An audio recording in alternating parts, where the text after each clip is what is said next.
like. So what do you think of these guys? I mean, I'm a fan, of you, of Tom, of Bert, and all these guys. Like, what do you ever pinch yourself and see what you've really? I'm not saying you're the holier than thou person that did this. Their talent speaks for themselves. But you have a lot to do with these guys' careers. Well, they have a lot to do with mine too, though. That's part of the appeal of this show. Part of the appeal of this show is like having those guys on is great for me too. Yeah, it's great for everybody. But I'm just saying, because I've seen it. I've seen the slow build. Yeah, but they're huge because they're great. That's what it is. Like you have to do the work and put it in. It's like everybody should have a chance to do it. Like giving someone a chance to excel. You shouldn't get any credit for that. Like the people that excel, they get the credit. Like what they're doing is what's exceptional, and they put in the work. Guys like Bert put in the work. Like he's selling out fucking arenas now. I know it's insane. It's insane. But he puts the work in. Yes. No one can deny that, man. He's the machine. He's the fucking machine, bro. Yeah, I mean, he just keeps a selfless promoter. He's always making these great videos. Yes. He's always like fucking full on rah Bert with his big gut hanging out. He's a wild man. He's killing it. And his new movie's hilarious. Yeah. This Machine movie's going to crush it. It's going to crush it. It's fun. I watched one of the previews that he showed us. Yeah, it's great. Did he show us other things other than the previews? No, right? Have you seen my movie Guest House? I have not. It's on Netflix. Eric Griffin's in it. Bobby Lee's in it. When was Steve-O's in it. When was like this? A couple years ago. Oh, no shit. Yeah. During the pandemic, you guys made a movie? No, right before, but it came out in the pandemic. Oh, that's good. It's on Netflix. It's great. Okay, that's great. To have something come out when everybody's definitely watching TV. Yeah, it did well. It's called Guest House. I play a guy that lives in the guest house that won't leave. So it's R-rated. It's the first R-rated comedy I've ever done. Oh, wow. Yeah. Oh, that's nice. Yeah, it was cool. It's pretty raunchy. I'll check it out. Yeah, it's cool. I think you'll like it. It's amazing the shows that popped off during. Like, do you think Tiger King would have become as Absolutely big? not. Right? No way. Like, it was like a timing of the universe. It was like perfect door opened. Yeah. Where everybody's at home and then everybody's like kind of freaking out. What better way to stop freaking out than look at some people that are way more fucked up than you? Right. Like, at least you're not that guy. Yeah. You know, with this fucking outside brace on, carrying a pistol everywhere and fucking all these straight guys. Like, this is wild. Yeah. And this guy, like, he owns tigers. Yeah. And how about the one person that got, I don't know if this person decided they were a boy or girl. Did they change genders?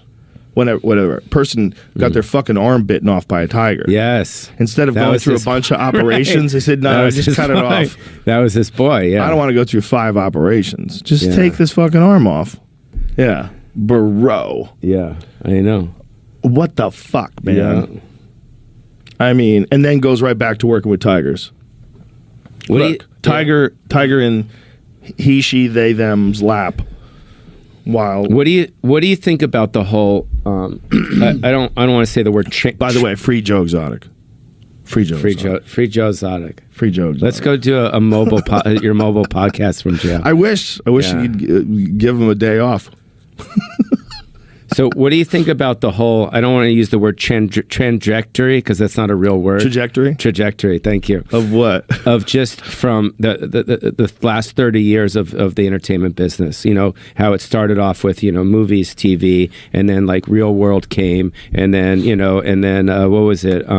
Amazing Race and all these things, and then all of a sudden the internet came, and now everyone's got their own show. Yeah. And then when you watch a movie with great actors like, Pacino or whoever you think is great, you're staring at your phone, you're looking at your legs. What do you think about that? Because growing up, I never thought that this would ever happen. I thought everything was always going to be like the 70s, 80s, 90s, early 2000s. I mean, you talk about when I was your age, this is really a big shift. Yeah, it's a huge everyone's shift. Famous now. What do you think about that? Well, it's a big shift, but they're still making movies. They're still making television shows. Matt Damon made a video where he was explaining why people aren't making movies anymore, why they're not making good, and how hard it is to make a movie now.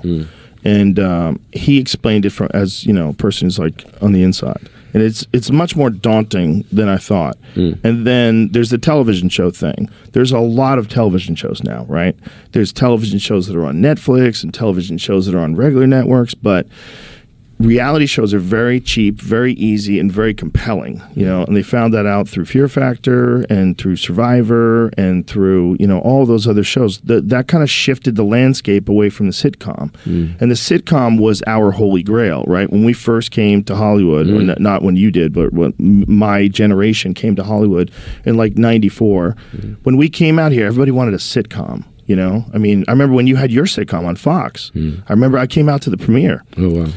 It was like, holy shit, you got a show. Like, that was it. That's what everybody wanted. Everybody wanted the golden. That was the golden. That was her handle. rhythm. That was her rhythm. Yeah. Well, that was the times. That's what it was back then. Nowadays, if you're trying to get a sitcom, and other than Miss Pat, who's pulled it off, Miss Pat's show is fucking hilarious. Wow. It's really good, dude. But it's on BET Plus. It's not on a network, so she can swear. She can say whatever the fuck she wants.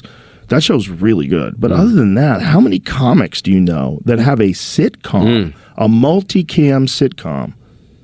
You know, Whitney had one for a while. A lot of people had them. Tom Rhodes had a show back when I was on News Radio. He had a show. There was a lot of fucking people at shows. But now, no. Greg Giraldo had a show. He was right next to us when we were filming Fear Factors or filming News Radio as well. It's the same thing with the talk show format as well. Everyone's got a talk show. I mean, not everyone's got a talk show, but there's the 3 talk shows. But then there's guys like you that trump the talk show. Well, they're just playing with an outdated system.